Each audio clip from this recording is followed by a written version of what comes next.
অবশেষে দীর্ঘ প্রতীক্ষার অবসান। দীর্ঘ 13 বছর পর আবারও বিশ্ব চ্যাম্পিয়ন হলো ভারত। ভারত আবার জগৎ সভায় শ্রেষ্ঠ আসন নিল। What a moment, what a night. গত 19শে নভেম্বরে যে স্বপ্নভঙ্গ হয়েছিল সেই স্বপ্ন পূরণ হলো 28শে জুন বার্বাডোজে। 150 কোটি ভারতীয়র চোখে আনন্দের কান্না, আবার কিছুটা বিষাদের কান্নাও রয়েছে।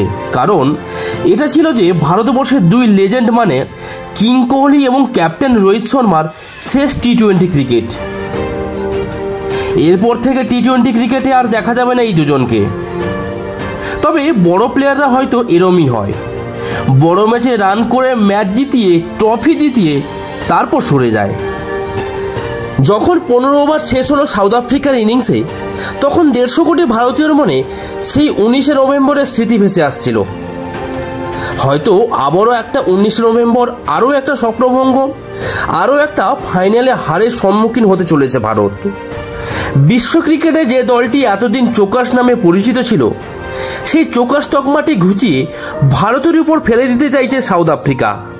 বিশ্ব ক্রিকেটে নতুন চোকাসের তকমা পেতে চলেছে ভারতীয় ক্রিকেট দল। কারণ সেই মুহূর্তে সাউথ আফ্রিকার ট্রফি জেতার জন্য দরকার 30 রান, তাও আবার মাত্র 30 বলে। হাতে রয়েছে 6টি উইকেট এবং মাঠে রয়েছেন বিধ্বংসী ক্লাসেন, যিনি 200-রও বেশি স্ট্রাইক রেটে ব্যাট করে 50 করে ফেলেছেন ইতিমধ্যে। এবং অন্যদিকে রয়েছেন বিশ্বের one of the best finisher killer Miller. 30 run করতে 3 ওভার এনাফ। কিন্তু ওই যে ভাগ্য না থাকলে আর কি করে হয়, ট্রফিটা যে ভারতের জন্যই লেখা রয়েছে। এই ম্যাচে রোহিত শর্মা যদি একটি ভুল বলেন, সেটি হলো 15তম ওভারে অক্ষরকে দেওয়াটা। সেই মুহূর্তে ক্লাসেন বিধ্বংসী হয়ে রয়েছেন এবং ওই পিচে স্পিন কাজ করছে না। ওই ওভার থেকে 24 রান করে ম্যাচের রাশ ঘুরিয়ে নিয়েছিল সাউথ আফ্রিকা। তারপর রোহিত শর্মা তার সেরা অস্ত্রটি প্রয়োগ করেন, মানে বুমরার হাতে বল তুলে দেন। জসপ্রীত বুমরা, যার কথা না বললেই নয়, যিনি এই বিশ্বকাপে প্লেয়ার অব দ্য টুর্নামেন্টও হয়েছেন। সারা বিশ্বকাপে 4 ইকোনমিক রেটে বল করে গেছেন। মানে ভাবা যায়, টি-20 ক্রিকেটে নাকি 4 ইকোনমি রেট। সঙ্গে রয়েছে 15টি উইকেট। আজকের ম্যাচেও 16 রান দিয়ে 2টি উইকেট নিয়েছেন, যার মধ্যে 2টি ম্যাচ উইনিং উইকেটও বলা যেতে পারে। 18তম ওভারে এসে মাত্র 2 রান দিয়ে মার্কো জনসনের যে উইকেটটা নিয়েছিলেন, সেটি এক কথায় সেরা ছিল। জস্সি জয়সা কোই নেই হ্যায়। সঙ্গে সর্দারজি মানে আর্শদীপ সিং এর স্পেল ভুললেও চলবে না।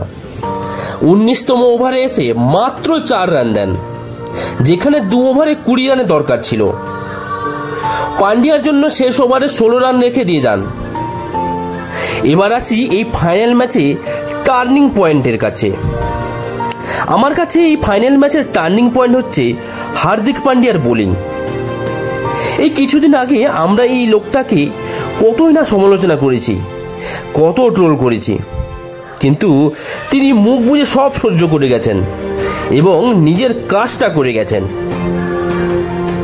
আজকে আপামর ভারতবাসীর নায়ক হয়ে উঠেছেন তিনি। শুধু ফাইনাল না, গোটা টুর্নামেন্টে ব্যাট ও বল হাতে নিজের সেরাটা দিয়ে গেছেন। সারা টুর্নামেন্টে ব্যাট হাতে 144 রান ও বল হাতে 11টি উইকেট নিয়েছেন, যার মধ্যে আজকের ফাইনাল ম্যাচে 3টি উইকেট নিয়েছেন। এই পারফরমেন্স অনেকটা 2011-র যুবরাজ সিংকে মনে করিয়ে দেয়। আর কিছুদিন আগেই যুবরাজ সিং নিজেই বলেছিলেন, ভারতকে বিশ্বকাপ পেতে গেলে হার্দিককে ঠিকঠাক পারফর্ম করতে হবে। হার্দিক পান্ডিয়াকে টার্নিং পয়েন্ট বলছি কারণ 17তম ওভারে বল করতে এসে বিধ্বংসী ক্লাসেনকে প্রথম বলেই আউট করে দেন এবং সেখান থেকে ভারতের দিকে ম্যাচটি ঘুরে যায়। তারপর শেষ ওভারে বল করতে এসে ওয়ার্ল্ডের one of the best finisher David মিলারকে আউট করিয়ে ম্যাচ নিজেদের পকেটে পুরে নেয় ভারত। কিন্তু মিলারের এই ক্যাচটি চিরস্মরণীয় হয়ে থাকবে। সূর্যকুমার যাদব যেটা করেছেন সেটি এক কথায় অনবদ্য। প্রেসারের মুখে ওরম একটা ক্যাচ অনেকটা 83 বিশ্বকাপে কপিল দেবের কথা মনে করিয়ে দেয়। সূর্যার বাউন্ডারির ধারে ওটা শুধুমাত্র ক্যাচ ছিল না, ওটা ছিল ম্যাচ, ওটা ছিল ট্রফি, 150 কোটি ভারতীয়র মুখে হাসি, যার ফলে সারা ভারত মেতে উঠেছে এক উৎসবে। তবে আরেকজনের কথা না বললে অন্যায় হবে, বাপু অর্থাৎ অক্ষর প্যাটেল।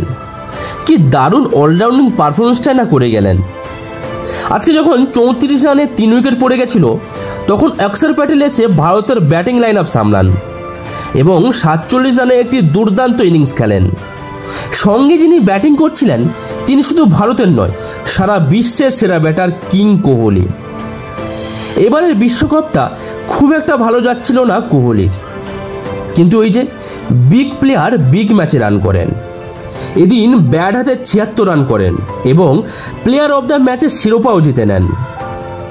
এই কারণেই তিনি বিশ্বের সেরা ক্রিকেটার। তবে ম্যাচের শেষে তাকে বেশ ইমোশনাল দেখাচ্ছিল, হওয়াটাই স্বাভাবিক, কারণ এটাই ছিল ভারতের হয়ে শেষ টি-20 ম্যাচ। তিনি জানিয়ে দিয়েছেন এরপর থেকে ভারতের হয়ে আর টি-20 ক্রিকেট খেলবেন না। 125টি ম্যাচে 4188 রান করেছেন মোট, গড় 48.7 রান। অবসর ঘোষণার জন্য এর থেকে ভালো দিন কি আর হতে পারে? বিশ্বকাপ জিতিয়ে, প্লেয়ার অব দ্য ম্যাচ জিতিয়ে অবসর ঘোষণা করে দিলেন। What a moment! শুধু কোহলি নন, ভারতের ক্যাপ্টেন রোহিত শর্মাও প্রেস কনফারেন্সে জানিয়ে দিয়েছেন এটাই আন্তর্জাতিক টি-20 ক্রিকেটের শেষ ম্যাচ ছিল তার। হিটম্যান শো আর দেখা যাবে না টি-20 ক্রিকেটে। 159টি ম্যাচে মোট 4231 রান করেছেন, গড় 32 রান। ইনি হচ্ছেন ভারতের ক্রিকেটের সেলফলেস ক্রিকেটার।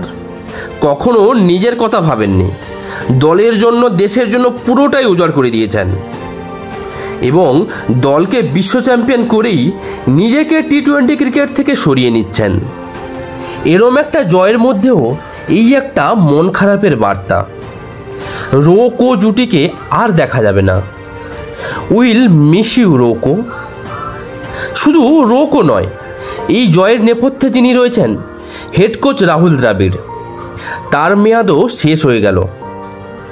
ভারতীয় ক্রিকেটের সাফল্যের পেছনে দ্রাবিড়ের অবদান অনস্বীকার্য, কিন্তু আমরা তোমাদের অবদান ভুলব না। তোমরা না থাকলে 19শে নভেম্বরের স্বপ্নভঙ্গ মুছত না, সারা ভারতীয় চোখে আনন্দের কান্না বইত না। বিশ্ব ক্রিকেটের জগত সভায় আমরা শ্রেষ্ঠ আসন পেতাম না।